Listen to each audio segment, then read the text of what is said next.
Welcome once again in poly knowledge YouTube channel. तो guys आगे अपने चैनल पर एक नया वीडियो लेकर जिसमें हम आपको पढ़ाएंगे क्या कैपेसिटर संधारित्र। तो क्या होता है संधारित्र? संधारित्र पढ़ने से पहले इसका हम थोड़ा सा क्या लेंगे इंट्रोडक्शन। क्या आपको क्या बताएंगे इंट्रोडक्शन। तो इसका परिचय हम करते हैं। व्हाट इज संधारित्र? संधारित्र क्या होता है कि मतलब जब हम किसी दो धातु के प्लेट को किसी विद्युत रोधी पदार्थ से अलग करते हैं तो हमारा क्या बन जाता है संधारित्र बन जाता है। ये मान लीजिए एक प्लेट है धातु का, ये दूसरा, इसके अंदर हमने क्या किया कोई विद्युत रोधी पदार्थ जैसे क्या हो गए हमारे अभ्रक हो गए, अभ्रक के बाद पेपर हो गया, कागज हो गए, कोई भी विद्युत रोधी पदार्थ या विद्युत रोधी पदार्थ उसे कहते हैं जिसमें विद्युत धारा नहीं प्रवाहित होती है। किसी भी विद्युत रोधी पदार्थ से हम क्या करते हैं इन दोनों प्लेटों को अलग करते हैं। ये क्या हमारे धातु के प्लेट है, ओके। तो ये क्या बनाते हैं संधारित्र। लेकिन अगर संधारित्र हमने बना दिया तो किस काम में आएगा ये भी तो पता होना चाहिए कि किस काम में आएगा। सिर्फ हम इसे बनाएंगे ही थोड़ी ना, इसका यूज भी करेंगे। तो ये किस काम में आता है इसको भी हम पता करते हैं। संधारित्र जो होता है हमारा विद्युत ऊर्जा को स्टोर करने के काम में आता है, और जब हमें काम मतलब उस विद्युत ऊर्जा का काम लगता है तो ये क्या करता है उसे इसे हमें क्या करता है प्रोवाइड भी करता है उस विद्युत ऊर्जा को, ओके। तो विद्युत ऊर्जा को स्टोर भी कर सकता है और आवश्यकता पड़ने पर विसर्जित भी कर देता है, ओके। विद्युत की बहुत अधिक मात्रा कम से कम स्थान में क्या करती है स्टोर कर सकती है।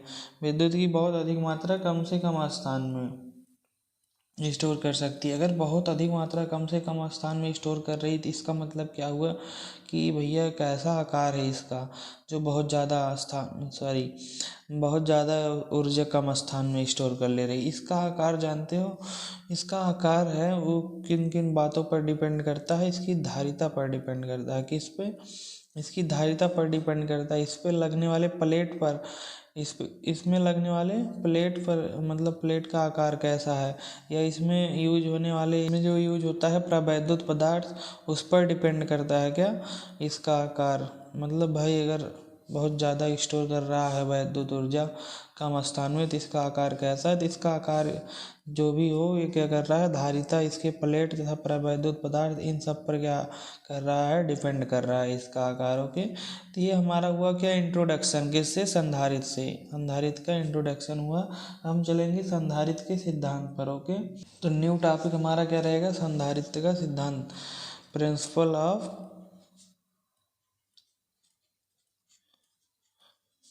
ऑफ कैपेसिटर, कैपेसिटर का सिद्धांत,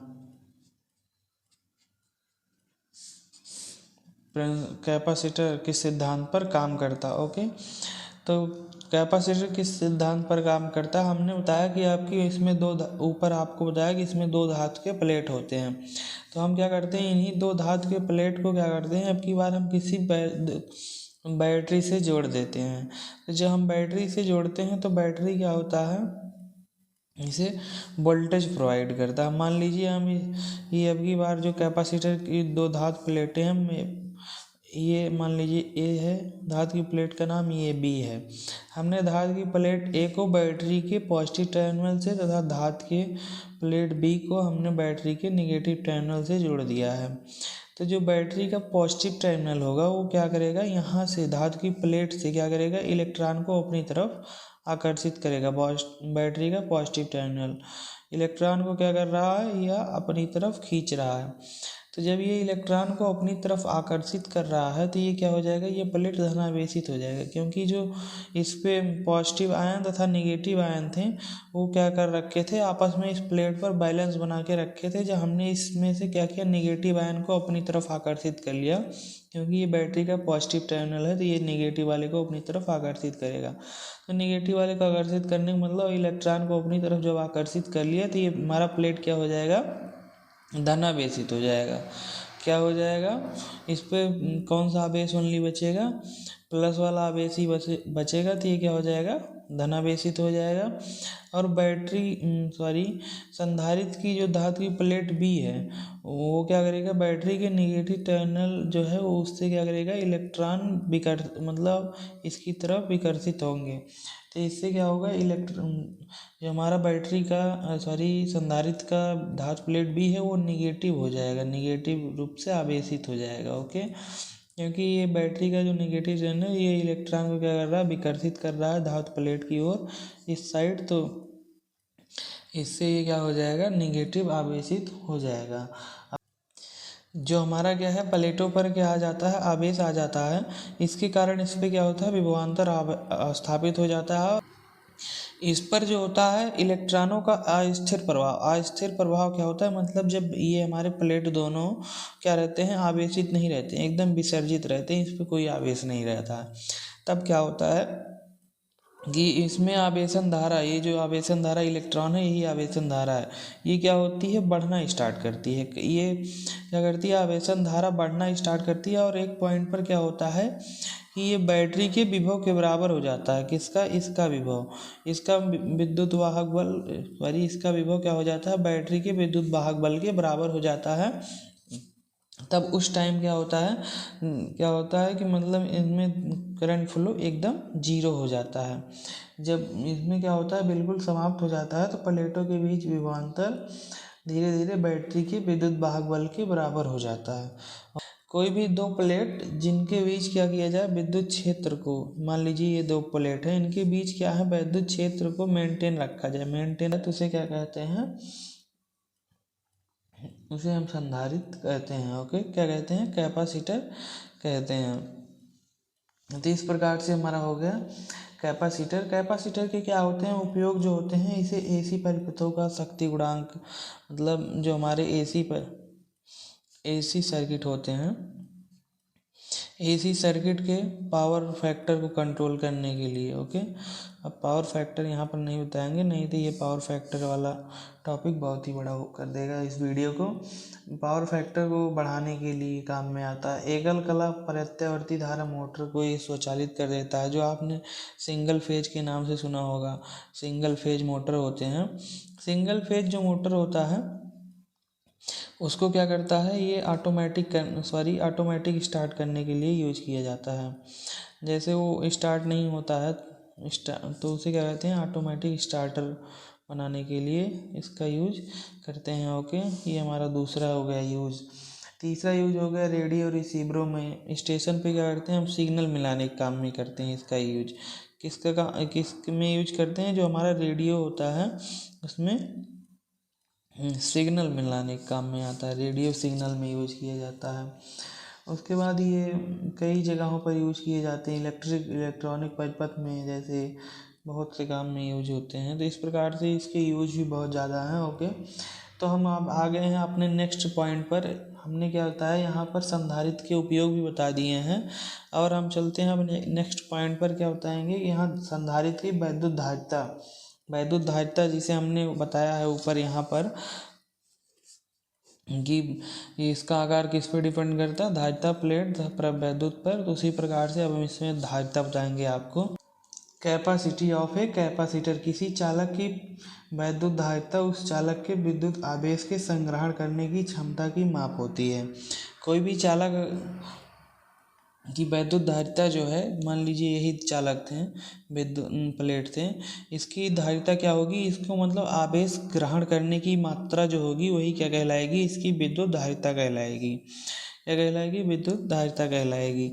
तो विद्युत धारिता को जो हम क्या करते हैं, आवेश देते हैं, तो उसमें जो विभव होता है उसके आवेश के अनुपात में बढ़ता है। विभव जैसे वोल्टेज क्या हुआ, आवेश के अनुपात में बढ़ेगा। आपने अनुपात में समझा होगा कि मतलब जितना गुना वो बढ़ता है उतने गुना इधर भी बढ़ता है, मतलब अनुपात दोनों का लिख दिया गया है।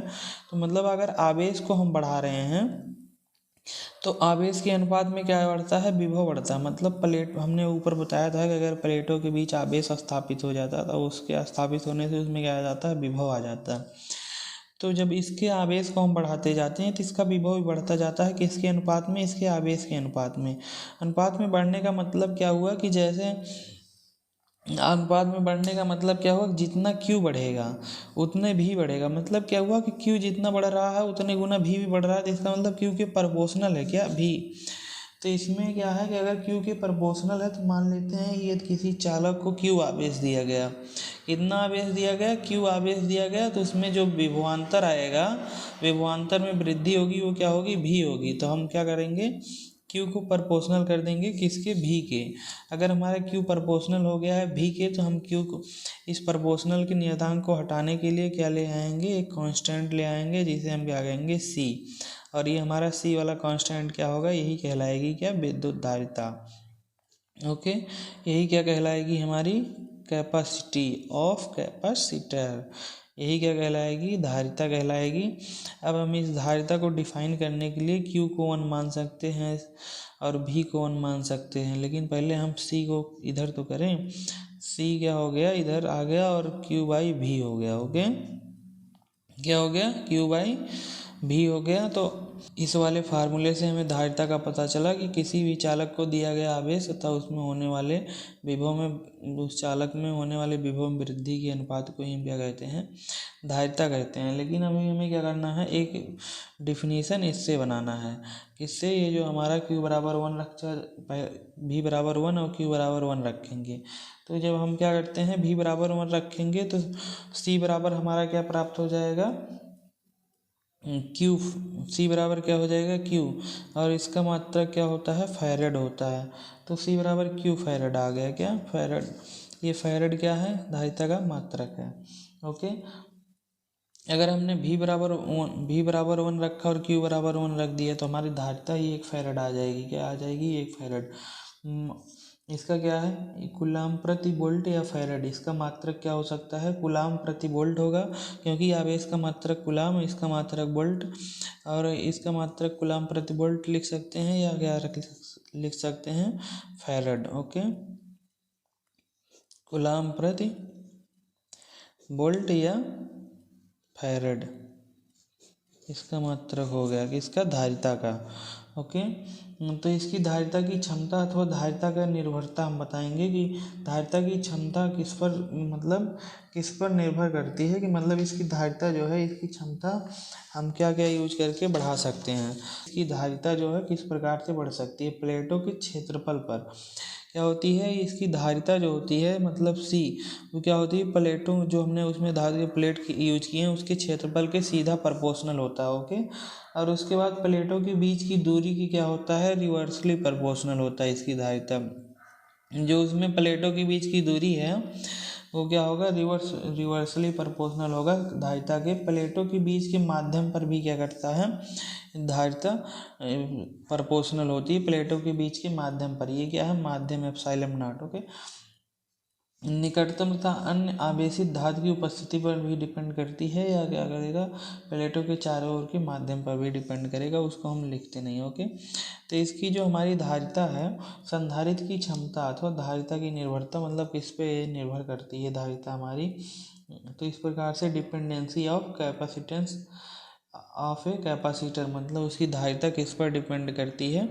तो उसके लिए हमने क्या किया है, कैपेसिटर किस पे, इसके धातु की प्लेट के अनुप्रस्थ काट के मतलब एरिया पे, और इसके रिवर्स प्रोपोर्शनल और माध्यम के प्रोपोर्शनल। तो इस प्रकार से हमने क्या किया, इसकी धारिता का निर्भरता ज्ञात कर लिया। थैंक यू दोस्तों, अगर आपको हमारा ये वीडियो अच्छा लगा हो तो लाइक शेयर सब्सक्राइब करें। नेक्स्ट वीडियो मिलेंगे प्रतिरोधों का संयोजन, क्या करेंगे हम, वहाँ रजिस्टेंस को संयोजित करेंगे, समांतर क्रम या श्रेणी क्रम, ऐसे ऐसे जो भी होंगे। Okay, thank